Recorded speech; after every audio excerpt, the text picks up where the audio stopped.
How's it going, everybody? It's Pilot Flame, and we are back with another FPL video, and today we're going to be taking a look at a couple of wildcard drafts, as well as some potential tinkering options for that. There's a lot of wildcard drafts I've seen over on Twitter and in the FPL community, and there's two kind of main ones that I kind of want to take a look at, or at least explore the options of going into Game Week 7, a very popular time to be wildcarding just before the international break, and with a fixture swing coming along for the likes of Chelsea and Man City after this game week. If you haven't done so already, make sure to hit that like button, subscribe to the channel if you are new or haven't done so already. It greatly helps out the channel, as well as turn those notification bells on so that you can get the content as soon as it is readily available. Also, drop us a follow over on Twitter so that you can keep up to date with any and all FPL news, from price changes to transfer news and anything in between. And lastly, make sure to give us a follow over on Twitch so that you can see when we go live for our preview and deadline streams. We will be doing a deadline stream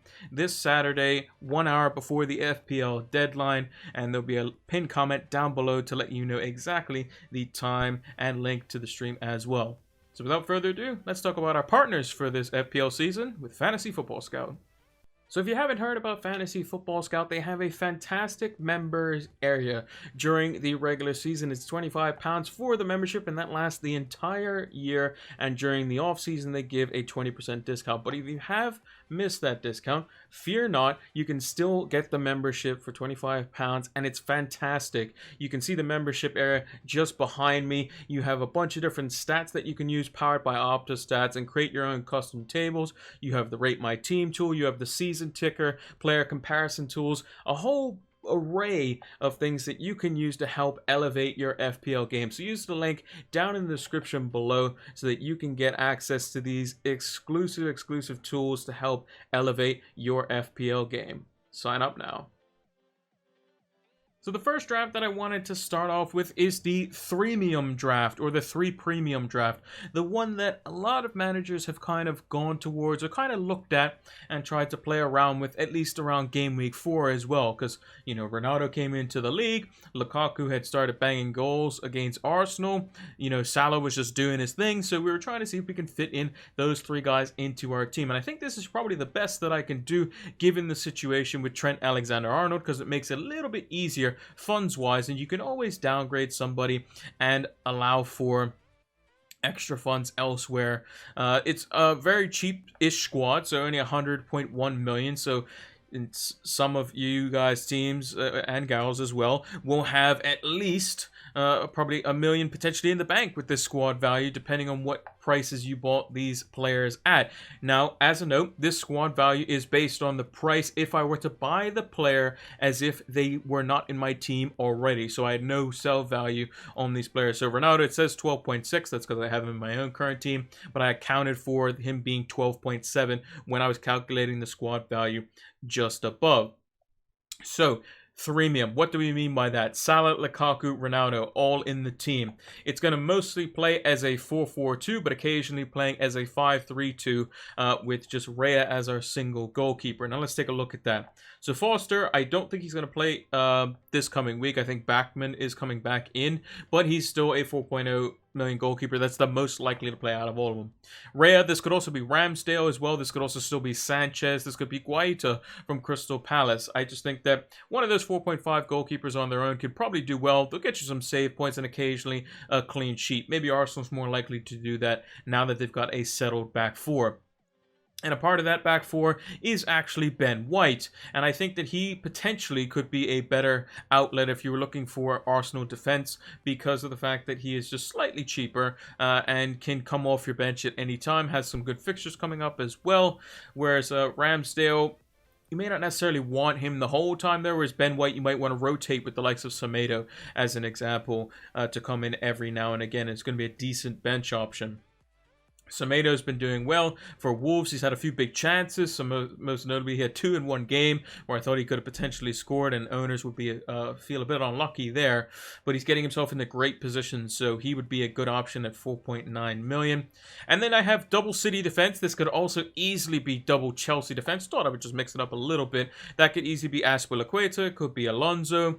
It could be Reece James when he comes back. It could be Christensen to save yourself a little bit of money. But I think the most most nailed-on defenders. I think if you're going to go with 3 like premium-style defenders or like 5.5 and up, they have to be, at least 2 of them from Chelsea and City have to be like the most nailed on. So I would say if you're going to go with 2 City, 1 Chelsea, I think Rudiger and Diaz have to be 2 of those. And then Cancelo would be the last one. I wouldn't be going like, let's say, Chilwell, Reece James, and Cancelo, because there could be a week where all 3 of those guys don't play. Whereas Rudiger and Diaz, 9 out of 10 games at least, they're probably going to play. So that's the way I would go for it. Cancelo, his stats have been insane. I think he's got like 12, 6, 12, 6 or something in his last 4 games. They've also kept clean sheets in every game but the first game that they played this season, have Manchester City. So he's been doing quite well as helping out creativity, as like the creativity side of things as well. In midfield, we've gone for a little bit of a rotation of midfielders. So Conor Gallagher, Bukayo Saka, and Rafinha, all very cheap midfielders, as it seems like the likes of the more mid-priced midfielders from 7.5 million or so have kind of dwindled. Diego Jota has now the fear of rotation from Roberto Firmino, as well as the likes of Mason Greenwood could potentially be out of the team come post the international break when Marcus Rashford comes back in and Sancho gets his position over on the right hand side. That could be something that we see more often. And even Jesse Lingard is potentially vying for a place in the team as well. And then Rafinha is just kind of a mainstay in the team. I think as long as he's fit, 6.5 million, he's probably the best priced potentially player in the entire game. But yeah, that's what we can do with a freemium draft, with a kind of one dud midfielder up front, playing either 4-4-2 or 5-3-2 in most cases. But let's see what most likely the kind of template, or at least I like to call it an evolving draft, is going to be for those wildcarding in Game Week 7. Now, this is what I like to call the evolving draft, or the one that seems to be stirring up, at least in structure, a lot of momentum and force behind it, and what could be considered the template team come Game Week 7 or even Game Week 8, as a lot of these players have good fixtures after the international break as well. Just 0.3 million higher than the freemium draft at 100.4 million. Again, the squad value you see above me is calculated at the price that the players would cost if I were to buy them at the time of recording, which is before the price rises on Thursday evening. So, in goal, we have Ramsdale, just to change things up. Again, a very good option with Arsenal's upcoming good fixtures. We've kept Trent Alexander-Arnold in the fray as well. He looks like he's going to be ready and available after the international break. And with this team setup, you can get away with not playing him. You can play the likes of Cancelo, Rudiger, and Azpilicueta, play 4 of your midfielders, and then play your 3 men up front. And we'll go through them when we get to them as well. But you have the luxury of being able to bench him when you have also the likes of a Livramento at 4.2 million that's going to be playing week in, week out for Southampton and creating chances, and also has great fixtures from Game Week 8 onwards as well. In midfield, again, Rafinha, a mainstay in there. Salah, ever present. Brownhill is a cheap enabler. And then our other 2 midfielders, Saka. Now, he could also easily be Smith Rowe. I thought he also performed quite well. I just like Saka just because his stats are slightly better for slightly more. I think you're definitely getting good value out of that. He seems to be more kind of present in and around the box, the main big chance creator, and is basically the guy that's going to start like first name on the team sheet type stuff, apart from maybe Ramsdale now. That's going to be playing game in, game out for Arsenal. And then we also have Mbeumo here as well. I hope I pronounced that right. He could also be Gallagher. If you have a little bit extra cash, you can keep Sarr. If you still have a little bit extra cash invested in Ben Rama, you might be able to get him as well. There's a lot of different cheaper midfield options here as well. And when we come to the tinkering side of things, we'll show how we can get more mid-price midfielders in there if you wanted that kind of price point, which is what I'm looking into as well. And then we also have the forward line here. We've gone with 2 mid-price forwards. It could easily be a mid-price midfielder over a mid-price forward. So you can easily drop down, let's say Antonio as an example, whose fixtures start to turn just a little bit after Game Week 7, where he has a little bit tougher fixtures after Brentford at home. And you can easily have an 8 million, 7.5 million midfielder in his stead over the likes of a Brownhill. And then you can basically look more towards a 3-5-2, which is why I kind of call it the evolving draft, because it's always one position here, one position there, and then it can change systems completely. This draft on a certain day, if Antonio and Jimenez don't have very good fixtures, or they're up against really, really difficult teams, so like let's say Wolves are up against Man City, they're probably not going to score, and let's say Antonio's up against Chelsea, he's probably going to find it very difficult to score. But Mbeumo could be up against Norwich, let's say as an example. Saka could be up against Crystal Palace. Rafinha could be up against Newcastle.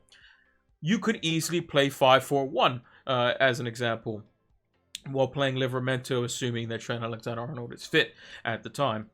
But it's a very solid draft. Jimenez's fixtures as well, you know, they're good for a long time. Antonio's, I mean, he just defies fixtures, to be honest. He scored in every game that he's played that he hasn't been either sent off or suspended for, so which is a great kind of thing to be doing.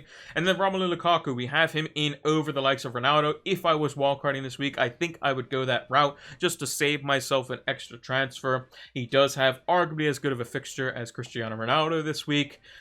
Is Southampton's defense probably slightly more resilient than Everton's? I would say so, considering Southampton have played slightly tougher opposition for the first 6 game weeks. But I would have Lukaku there. He's either him or Ronaldo is probably going to be the most captain player this week based on teams, because Mo Salah plays against Manchester City this week.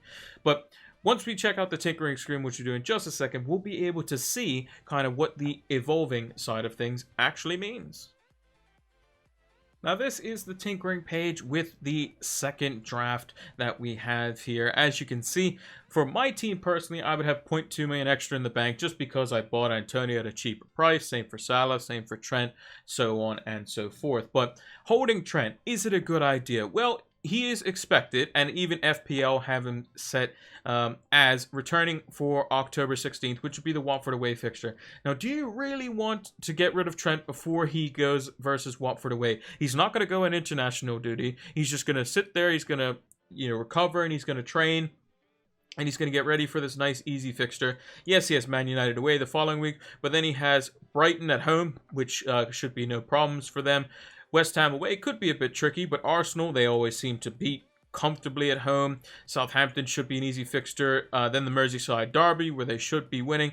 And then they have a nice run of fixtures, even including Leicester. And then it then mixed in with Chelsea in there. And then you have a nice run of fixtures again. So I don't think getting rid of Trent, I think Trent would, the only one you could have probably considered benching him for is, you know, the United and the City game, as well as the Chelsea game. But that's 3 games out of, what's that, 20 games total, something like that. So I think Trent is definitely a hold if you're on a wild card this week or even next week, unless we get some news saying, hey, look, he's not actually going to be available for the Watford game. He's going to be out longer, or he had a lapse, which is why I think the wildcard in Game Week 8, if you can do it, is better than wildcarding in 7. Yes, there are certain teams which I know are going to need a little bit more help, basically. So as an example, if you have Trent, if you have Ayling, and if you have like a couple other defenders out, as well as you still have Bamford injured in your team or something like that, and you don't want to take like -8, -12 to fix it, the wildcard is definitely something you can go for.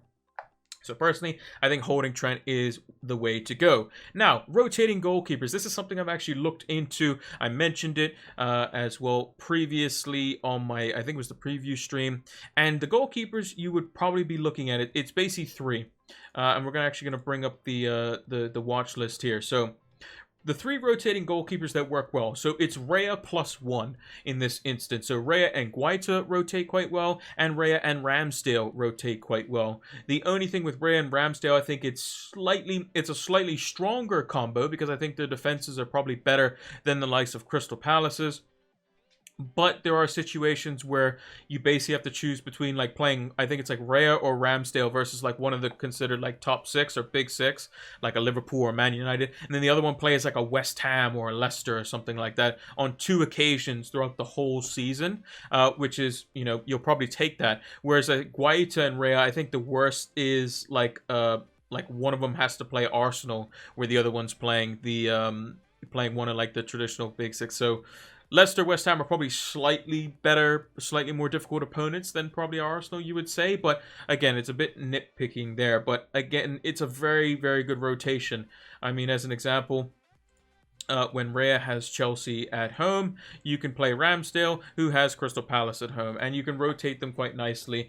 pretty much all the way up until game week 38. And remember, when you are wildcarding, you're going to be keeping your goalkeepers probably for a while, and you're probably setting yourself up for a bench boost into a wild card out of it later on in the season, or maybe you're wildcarding into the bench boost. But even still, I would say the rotating goalkeepers does have its merits. Set and forget goalkeepers, though, saw Mendy, probably a bit too expensive with the likes of Rudiger and Azpilicueta, Christensen, these sorts of players providing slightly better value. Even Alonso is still somewhat cheap, although is at risk of rotation. Although if he does play any of these, or like 4 out of 5 of these fixtures, you'll probably be laughing as an Alonso owner.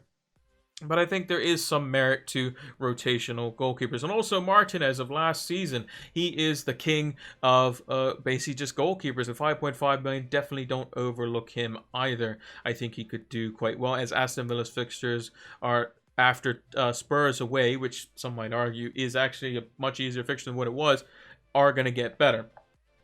Now, when I say it's a 4-4-2 with a twist, I can show you exactly what that means. So, in this instance, we could play a 4-4-2. So, in most cases, we'll be playing Cancelo, we'll be playing Antonio Rudiger, we'll be playing Alexander-Arnold, we'll be playing Azpilicueta, and we could play our 4 midfielders and play 2 of our forwards.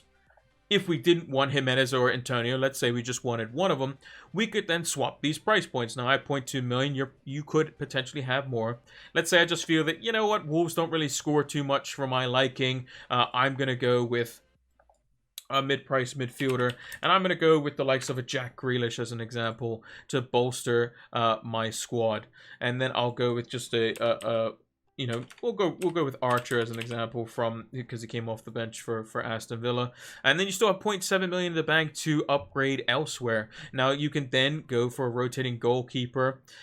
You can also, upgrade the likes of a Saka to someone, slightly more expensive. Maybe you wanted to keep a Benrahma. Maybe you wanted to go a little bit more expensive. Maybe like a Wilfried Zaha at 6.9 could be on the cards there as well. The rotating, like you could upgrade if you wanted to take all the funds and put a little bit extra. Maybe you go Christensen. You can go all the way up to a Mendy if you wanted to and go triple Chelsea defense.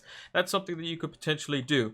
But if you look at the formation now, you see Antonio and Lukaku are going to be playing. You're going to be playing a goalkeeper. You have Cancelo, Rudiger, Azpilicueta, and Trent Alexander-Arnold with Livramento at the back. And then you just play your 4 midfielders, Salah, Rafinha, Saka, and Grealish.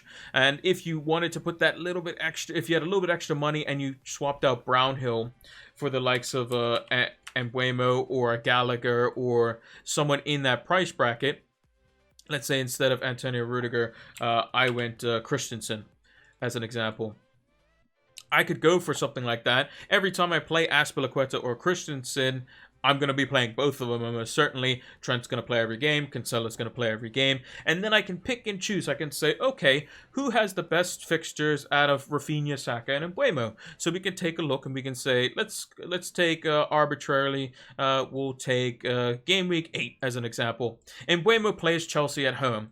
Not the greatest of fixtures, but if we look at Rafinha's fixtures, he's got Southampton away. Much tastier fixture on paper, at least. And then we look at Bukayo Saka, he's got Crystal Palace at home. So we play those two and have Mbeumo potentially as a first sub, and could be quite nice. Or even, if you wanted to play 5 at the back, Livramento has Leeds at home. That could be ideal, although you would have Rafinha versus Livramento.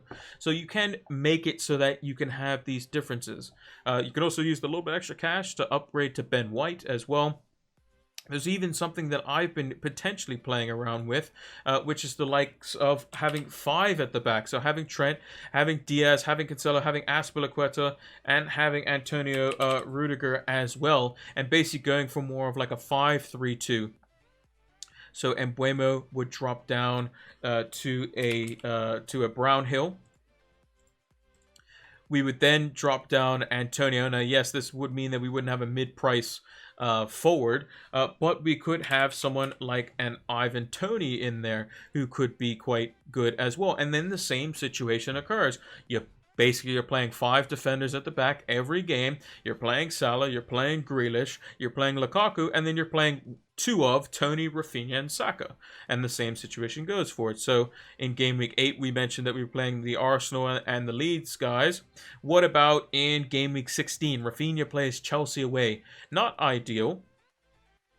Saka, however, plays Southampton at home. Yes, this is further down the line, but we're just using it as an example. And then Tony has Watford at home, so maybe you just bench Rafinha for that week. Now, you're not always going to get the perfect rotation. Sometimes you're going to bench the Rafinha who gets a goal and assist versus Chelsea, and then, your defense isn't looking too great either. But those things will happen. But I think these are, real good ways of being able to get that little extra edge over your mini league rivals and get yourself up the rankings. And you can go for these kind of off picks on different game weeks to allow yourself to get up the ranks where you want to be, because a lot of managers are going to have Antonio Rudiger. He was only like 5% the other day. Now he's 16%.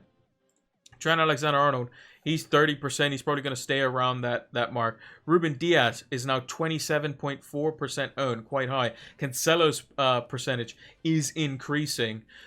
You have the likes of Rafinha. His percentage is only going to go up. Saka's the other day was maybe 1%, 2%. Now it's going up even more.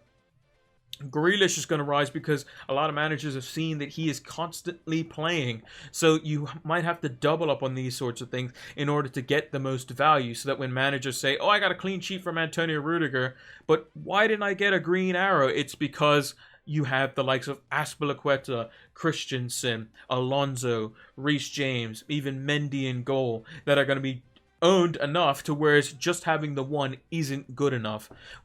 That's why some managers find it difficult, like when Ronaldo and Shaw were basically picked in every team for the most part. If you didn't captain Ronaldo, you just didn't get anything out of the United game. You just got a red arrow. And that can happen with the Liverpool game. Just having Trent and just having Salah, in most cases, at least early on in the season, wasn't good enough. You need to either have Jota as well, or at least captain Salah to get the most out of your Liverpool assets. Which is why I think I would stray away from the freemium draft, because you get the most out of your premium assets, such as Salah, Lukaku, Ronaldo, De Bruyne, these sorts of very highly priced players when you captain them. So having more in your team can result in actually worse results, even though they're the most likely to score points. So let me know what you think down in the comments below. I'm going to be wildcarding almost certainly in game week 8. I'm going to hit that wildcard button as soon as I'm able to on the Saturday after the game week 7 deadline has initiated. But let me know in the comments down below your wildcard drafts, and I'll take a look at them and see if we can help you out so that you can have a fantastic Game Week 7. And that's going to do it for our Game Week 7 edition of Wildcard Drafts. If you haven't done so already, make sure to hit that like button, subscribe to the channel if you're new or haven't done so already. It greatly helps out the channel, as well as turn those notification bells on so that you can get the videos as soon as they are readily available. Drop us a follow over on Twitter if you want to keep up to date with any and all FPL news, from price changes to injury news and anything in between. As well as give us a follow over on Twitch if you want to join us live for our preview and deadline streams. We will be doing a deadline stream 1 hour before the FPL deadline for Game Week 7. There'll be a pinned comment down below to give you the details on that. And lastly, in the description, if you use the link in the description below, you can get your Fantasy Football Scout membership. It will help elevate your FPL game via stats tables from Opta stats that allow you to customize them to your need, as well as heat maps and much, much more. Thank you all for watching, and until the next one, take care.